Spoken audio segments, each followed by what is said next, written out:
Paano tinitest ang concrete bago gamitin? Alam nyo ba na bago gamitin ang concrete sa isang building o bahay, kailangan muna nitong dumaan sa testing para siguradong matibay at pasado sa quality standards. Ngayon, ang target natin ay 3,000 PSI na concrete strength. Ang gagamitin nating mix ratio ay 1:3. Ibig sabihin, 1 part of cement, 2 parts of sand, at 3 parts of gravel. Kasama ang tamang dami ng tubig. Ang unang test natin ay ang slump test. Ginagawa ito para malaman kung tama ang consistency ng concrete. Hindi sobrang tuyo at hindi rin sobrang basa. May 4 na klase ng slump.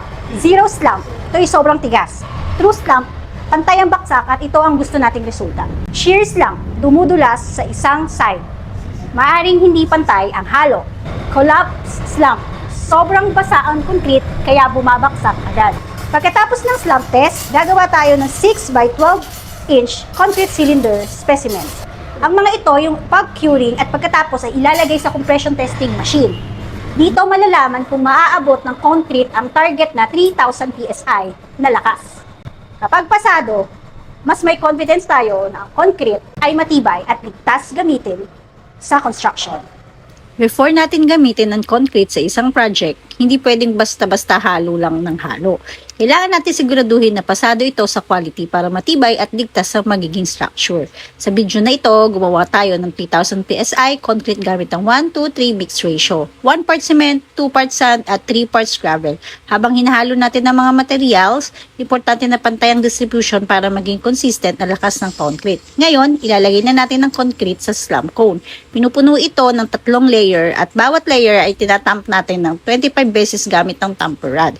Ginagawa ito para maalis ang mga air, pockets at maging pantay ang pagkakakompak ng concrete. Pagkatapos, dahan-dahan natin iaangat ng slump cone.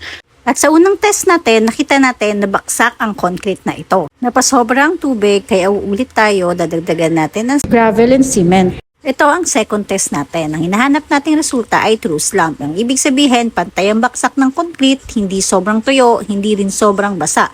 Kapag ganito ang resulta, ibig sabihin tama ang workability ng concrete at mas madali itong gamitin sa construction nang hindi naapektuhan ng quality.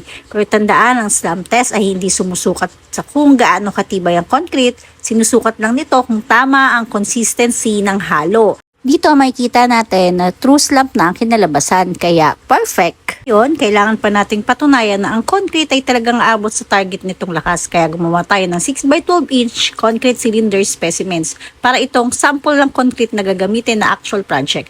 Habang pinupuno natin ang cylinder mold, ginagawa ito ng palay